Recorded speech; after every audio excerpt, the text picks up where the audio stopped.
Good evening. Welcome to the editor to be frank. సమకాలీన రాజకీయ సామాజిక అంశాలపై HYTV editor in chief Uppala Lakshman గారి సమగ్ర విశ్లేషణ కార్యక్రమానికి స్వాగతం. Sir good evening sir. Good evening sir, ఈరోజు ప్రస్తుతం రాష్ట్రంలో ఉన్నటువంటి అత్యంత హాట్ టాపిక్ రానున్న 18 నియోజకవర్గాల్లో కూడా జరగనున్న ఉప ఎన్నికల గురించి అటు కాంగ్రెస్ పార్టీ, టీడీపీ, వైఎస్ఆర్ కాంగ్రెస్ ఎవరికి వాళ్ళు మేమే ఎక్కువ సీట్లు తెలుసుకుంటాం, ఇంకా చెప్పంటే మొత్తం క్లీన్ స్వీప్ చేస్తామంటూ ఎవరికి వాళ్ళు చెప్తూ వస్తున్నారు. అసలు ఏ రాజకీయ పార్టీకి వాళ్ళ రాజకీయ వ్యూహాలు ఎలా ఉన్నాయంటారు? అంటే ఇక్కడ ఈ 18 యొక్క ఉప ఎన్నికలు కూడా ఒక రకంగా మనం చెప్పాలంటే క్లైమాక్స్ 18 అనొచ్చు. అంటే ఇక్కడ 3 పార్టీలకు కూడా ఈ ఎన్నికలు ఒక క్లైమాక్స్ లాంటివి. ఎందుకంటే ఫస్ట్ మనం కాంగ్రెస్ పార్టీని తీసుకుంటే మొన్న జరిగినటువంటి ఉప ఎన్నికల్లో ఘోర పరాజయం పొందింది కాంగ్రెస్ పార్టీ. కాబట్టి అధిష్టానం ఇవాళ చాలా సీరియస్గా తీసుకొని, అలాగే బొత్స సత్యనారాయణ తర్వాత ముఖ్యమంత్రి మధ్య ఉన్నటువంటి విభేదాలను పరిష్కరించే దిశలో వాళ్ళిద్దరిని పిలిపించి ఒక రకంగా వార్నింగ్ కూడా ఇచ్చి వాళ్ళని పంపించారు. రేపు గులాం నబీ ఆజాద్ కూడా హైదరాబాద్ రానున్నారు. అంటే ఇక్కడ అధిష్టానము ఈ ఉప ఎన్నికలను చాలా సీరియస్గా తీసుకుని ఉంది. ఈ యొక్క ఎన్నికల్లో ఒకవేళ కాంగ్రెస్ పార్టీ తిరిగి మళ్ళీ ఘోర పరాజయం పొందితే మరి అటు ఉన్నటువంటి ముఖ్యమంత్రి ఆయన పదవి ఉంటుందో లేదో తెలియదు కిరణ్ కుమార్ రెడ్డి విషయంలో, అలాగే బొత్స సత్యనారాయణ విషయంలో కూడా డౌట్ వస్తుంది. కాబట్టి ఇక్కడ కాంగ్రెస్ పార్టీలో ప్రధానంగా ఎన్నికలు అయిపోతూనే రాజకీయ పరిణామాలు ముందు ఆ పార్టీలో ఎలా ఉంటాయన్నది కూడా ఊహించేటువంటి పరిస్థితులు ఇవాళ కనిపిస్తున్నాయి. అంటే కొన్ని సంకేతికాలు అధిష్టానం ఇచ్చి ఉంది. ఈ ఎన్నికల్లో మెరిగిన ఘోర పరాజయం అయితే మరి మీ ఇద్దరికీ ఇబ్బందికర పరిస్థితులు రాబోతున్నాయి అనేటువంటి సంకేతాలు ఇచ్చి పంపినట్టే మనకు కనిపిస్తున్నది. అందువలన ఒకవేళ వీళ్ళిద్దరి మధ్య విభేదాలు వెంటనే పరిష్కారం అవుతున్నాయా లేదా అని మనం చెప్పలేము. ఎందుకంటే ఇవి రాజకీయ పరిణామాలు బట్టి రోజు రోజుకు ఉన్నటువంటి జరుగుతున్న తీరును బట్టి, అలాగే అభ్యర్థుల నిర్ణయాల విషయంలోనూ ఇవన్నీ కూడా మళ్ళీ వీరిద్దరి మధ్య అభిప్రాయ భేదాలు రావచ్చు అని మనం భావించవచ్చు. కానీ దాన్ని ఎలా పరిష్కరిస్తుంది అధిష్టానం అనేది వేచి చూద్దాం. కానీ కాంగ్రెస్ పార్టీకి ఈ ఎన్నికలు ఖచ్చితంగా క్లైమాక్స్ లాంటివి. నేను ఎందుకు అలా చెప్పగలుగుతున్నాను అంటే వీరిద్దరి పదవులు ఉంటాయి పోతాయా అన్న విషయం అటు ఉంచితే, ఒకవేళ మొత్తం 18 సీట్లలో కనీసం 10-12 సీట్లు గిన జగన్ పార్టీకి గిన వస్తే ఇప్పుడు ఉన్నటువంటి రాజకీయ పరిస్థితులలో కాంగ్రెస్ పార్టీలో ఇదివరకే జగన్తో సంబంధాలు పెట్టుకొని కొన్ని విధులేని పరిస్థితుల్లో కాంగ్రెస్ పార్టీని వదిలిపెట్టి వెళ్లకుండా ఉన్నటువంటి కాంగ్రెస్ పార్టీ ఎమ్మెల్యేలు కనీసం 25 నుంచి 30 మంది పార్టీకి నుంచి వెళ్ళిపోతారు అనే ఒక సంకేతాలు కూడా ఉన్నాయి. అంటే ఈ ఎన్నికల తర్వాత ఒకవేళ అదే జరిగితే, అంటే జగన్ పార్టీకి 12 పైన సీట్లు రాగలిగి జగన్ పార్టీ 2014లో దీనికి తిరుగు ఉండదు అనేటువంటి ఒక అభిప్రాయం కలిగితే డెఫినెట్గా ఇప్పుడున్నటువంటి కాంగ్రెస్ ఎమ్మెల్యేలలో మరి 25-30 అంతకు మించిపోతారా అని కూడా చెప్పలేని పరిస్థితులు వస్తాయి. అవి వచ్చినప్పుడు ఏమైపోతుంది, ప్రభుత్వం కూడా కుప్పకూలిపోతుంది. కాబట్టి ఇక్కడ కాంగ్రెస్ పార్టీకి ఎట్టి పరిస్థితుల్లో ఈ క్లైమాక్సే. అంటే తన మనుగడకు ఈ రాష్ట్రంలో ఇది క్లైమాక్స్. ఇంకా మనం తెలుగుదేశం పార్టీని దాని తర్వాత మనం తీసుకుంటే, తెలంగాణ ఉద్యమంలో తెలంగాణకు సరైనటువంటి మద్దతు ఇవ్వలేదనే కారణంగా ఎక్కువగా సమైక్య ఆంధ్రప్రదేశ్కే ఈ యొక్క తెలుగుదేశం పార్టీ మొగ్గు చూపుతున్నది అనేటువంటి అభిప్రాయం ఉండటం వలన కొంత తెలుగుదేశం పార్టీకి డ్యామేజ్ అయి ఉంది. ఎంత వాళ్ళు తెలుగుదేశం పార్టీ తెలంగాణ నాయకులు ప్రజల్ని నమ్మించే ప్రయత్నాలు చేసినా కూడా పూర్తిగా నమ్మలేదు అన్నది మన జరిగినటువంటి ఉప ఎన్నికల్లో మనకు కనిపిస్తున్నది. ఒక్క సీటు కూడా రాని పరిస్థితి వచ్చింది. కాబట్టి ఇక్కడ మరి తెలుగుదేశం పార్టీలో ఉన్నటువంటి ఎమ్మెల్యేలు కూడా అలాగే కొంతమంది ముఖ్యమైన నాయకులు కూడా ఒకవేళ జగన్ గిన రేపు పొద్దున 12 పైన సీట్లు సాధించి బంపర్ మెజార్టీతో ముందుకు వెళ్తే మాత్రము ఇంకా 2014లో అతందే భవిష్యత్ అని నమ్మినటువంటి తెలుగుదేశంలో వారు కూడా కొంతమంది ఆయన పార్టీకి షిఫ్ట్ అవుతారన్నది కూడా ఉన్నది. కాబట్టి ఇక్కడ వాళ్ళు వెళ్లకుండా ఆపగలగాలి.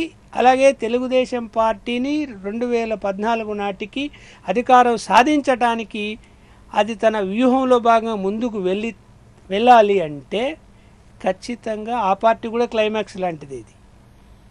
ఎందుకు అంటే ఆ పార్టీ కూడా డ్యామేజ్లో పడిపోయే పరిస్థితి వస్తుంది ఒకవేళ జగన్ గిన తన యొక్క అనుకున్న లక్ష్యాన్ని గిన రేపు సాధించగలిగితే. కాబట్టి ఈ రెండు పార్టీలు యొక్క క్లైమాక్స్ను మనం ఇప్పుడు ఇందాక అనుకున్నాము. ఇంకా జగన్ యొక్క పార్టీ అంటే వైఎస్ఆర్ కాంగ్రెస్ పార్టీ కూడా క్లైమాక్స్ లాంటిది. ఎందుకు?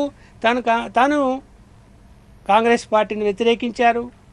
ప్రత్యేకించి చాలా దమ్మున నాయకుడిగా సోనియా గాంధీని ఎదుర్కొన్నాడు అనేటువంటి పేరు తెచ్చుకొని ఇవాళ జనం మధ్యలో విపరీతంగా ప్రచారం చేస్తూ తిరుగుతున్నాడు. అది ఏ యాత్ర కానీ ఇంకొక రూపంలో కానీ తను ఒక వైపు అవినీతి ఆరోపణలు ఎదుర్కొంటూ సిబిఐ కేసులు ఎదుర్కొంటూ జనం మధ్యలో ఉంటూ మొన్న జరిగినటువంటి కొవ్వూరు ఉప ఎన్నికల్లో విజయం సాధించారు. ఇప్పుడు ఈ 18 ఒకటి తెలంగాణ పోతే మిగతా 17 యొక్క సీట్లలో కూడా 17 సీట్లను కూడా మేము సాధించగలుగుతాము అనేటువంటి ఒక దృఢమైన నమ్మకంతో ఇవాళ ఆయన తన వ్యూహాన్ని రచించుకొని కూర్చున్నారు. మరి ఇవాళ అతని పర్యటనలో ఎక్కడ వెళ్ళినా ప్రధానంగా కోస్తా ప్రాంతాల్లో జనం విపరీతంగా వస్తున్నారు. అలాగే కొంతమంది నాయకులు కూడా మరి ఒకవైపు కేసులు నడుస్తూ ఉంటే కూడా కొంతమంది నాయకులు ఆయన పార్టీలో చేరుతున్నారు. కాబట్టి ఈ పరిస్థితుల్లో తను ఈ యొక్క 18 ఎన్నికల్లో కనీసం తను 12 నుంచి 15 వరకు గిన సీట్లు సంపాదించుకోగలిగితే 2014 నాటికి ఖచ్చితంగా జగన్ పార్టీకి అది అవకాశం ఉంటుందని అందరూ ప్రజలు, నాయకులు, ఇతర పార్టీల వాళ్ళు నమ్మే పరిస్థితి వస్తుంది. కాబట్టి తను ఇక్కడ ఈ ఎలక్షన్లను చాలా యొక్క ప్రెస్టేజ్గా తీసుకొని ముందుకు వెళ్ళాల్సి వస్తుంది. కాబట్టి ఆ ప్రయత్నాలు ఆయన ఇప్పటికే ఉన్నప్పుడు మరి ఈ రెండు పార్టీలకి తాను క్లైమాక్స్ పలగాలంటే తనకు కూడా ఇది క్లైమాక్స్ 18 అంటే తన యొక్క రాజకీయ భవిష్యత్తుకు 2014 నాటికి తాను విజయడంక మోగించగలను అని చెప్పాలి అంటే ఈ 18 నియోజకవర్గాల్లో ఆయన 12 నుంచి 15 వరకు గెలిస్తే కానీ ఆ యొక్క అభిప్రాయం రాదు అన్నది చర్చగా ఇవాళ నడుస్తున్నది. కానీ కాంగ్రెస్ పార్టీలో తీసుకుంటే ఒక విచిత్రమైన పరిస్థితి నెలకొని ఉంది. కిరణ్ కుమార్ రెడ్డి, బొత్స సత్యనారాయణ ఇద్దరు ఢిల్లీ వెళ్ళినా కూడా అక్కడ సోనియా గాంధీ అపాయింట్మెంట్ కూడా వీళ్ళు పొందలేకపోయినారు. అంతేకాకుండా అంతర్గత ప్రజాస్వామ్యం విపరీతంగా ఉన్నటువంటి కాంగ్రెస్ పార్టీలో రీసెంట్గా మనం కొన్ని వ్యాఖ్యలు చూస్తే కొంతమంది ఎంపీలు కావచ్చు, ఎమ్మెల్యేలు కావచ్చు, జేడీ శీలం కానీ, వీరశివారెడ్డి గారి వాళ్ళు కానీ అసలు వైఎస్ రాజశేఖర్ రెడ్డి అనే ఒక పేరును కూడా ఈ రానున్న ఉప ఎన్నికల్లో ప్రస్తావించకండి, ఎందుకంటే వైఎస్ జగన్మోహన్ రెడ్డి అవినీతి పరుడు అని మనమే ప్రొజెక్ట్ చేస్తూ మళ్ళీ వైఎస్ రాజశేఖర రెడ్డిని పొగడడం ఏంటి అనే కొంతమంది వాళ్ళు ఉన్నారు. కొంతమంది వైఎస్ రాజశేఖర రెడ్డి పథకాలను ప్రస్తావించాల్సిందే అంటూ చెప్పేవాళ్ళు కొంతమంది ఉన్నారు. అంటే ఇంత కన్ఫ్యూజన్ నడుమ అసలు రేపు ఎలా ఉండబోతోంది కాంగ్రెస్ పార్టీ ముఖ చిత్రం?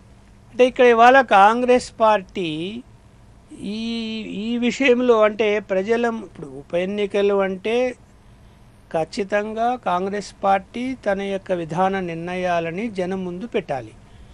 ఓకే, 4-5 ఎన్నికల 18 అని సరే మామూలుగా 2014 సర్వసాధారణ ఎన్నికల విషయంలో దానికి ఒక మేనిఫెస్టో, తర్వాత అప్పటికి ఏదో ప్రజలకు ఎలాంటి హామీలు ఇవ్వాలా ఇవంతా రూపొందించి ముందుకెళ్తారు. కానీ ఉప ఎన్నికల్లో వాటిని పెద్దగా దానికి ప్రాధాన్యత ఇవ్వరు. కాకపోతే ఏమిటంటే ఇవాళ ఉప ఎన్నికలో మరి కాంగ్రెస్ పార్టీ తాము చేసినటువంటి అభివృద్ధిని చెప్పి ముందుకు వెళ్తారా, లేదు కేవలం జగన్ పార్టీ యొక్క అవినీతిని ముందు పెట్టి అతన్ని ఓడించండి అని ముందుకు వెళ్తారా అని ఈ రెండింటి డైలమాలో ఉన్నారు. ఒకవేళ వాళ్ళకిన అభివృద్ధి గురించి చెప్పదలుచుకుంటే అక్కడ ఖచ్చితంగా అక్కడ రాజశేఖర రెడ్డి పేరు ప్రస్తావన వస్తుంది. ఎందుకు అంటే కాంగ్రెస్ పార్టీ రాజశేఖర రెడ్డి అధికారంలోకి వచ్చిన తర్వాత ఆయన తీసుకున్నటువంటి సంక్షేమ పథకాలు ప్రజల్లో నాటుకొని ఉన్నాయి. ఇప్పటికి కూడా కొంత ప్రయోజనం జరిగింది. కాబట్టి ఆ యొక్క పథకాలను ఏవైతే ఉన్నాయో అవి ఎంతవరకు అమలు చేశాము, రాజశేఖర రెడ్డి ఉన్నటువంటి 5 సంవత్సరాల కాలంలో ఏ మేరకు అభివృద్ధి జరిగింది, ఎన్ని పథకాలు అమలు చేశాము అనే విషయాలు జనానికి చెప్పి ఓటడగాల్సిన పరిస్థితి ఉంది. అలాంటి సందర్భంలో మరి రాజశేఖర రెడ్డి పేరు ప్రస్తావన తీసుకురొస్తే మరి జగన్ యొక్క అవినీతిని గురించి ఏం చెప్పాలి మనం వెంటనే? కాబట్టి జగన్ యొక్క అవినీతిని చెప్పాలి అంటే ఇక్కడ జగన్ వ్యక్తిగతంగా అవినీతి చేయలేదు, ఆయన అధికారంలో లేరు. మరి ఆయన యొక్క అవినీతికి తన యొక్క తండ్రి ప్రోత్సాహం ఉంది కాబట్టే ఆయన ఆ విధంగా చేయగలిగినాడు అన్నది ఇవాళ చర్చగా ఉన్నప్పుడు మరి యొక్క తండ్రిని ముందు పెట్టాల్సిన పరిస్థితి ఉంది.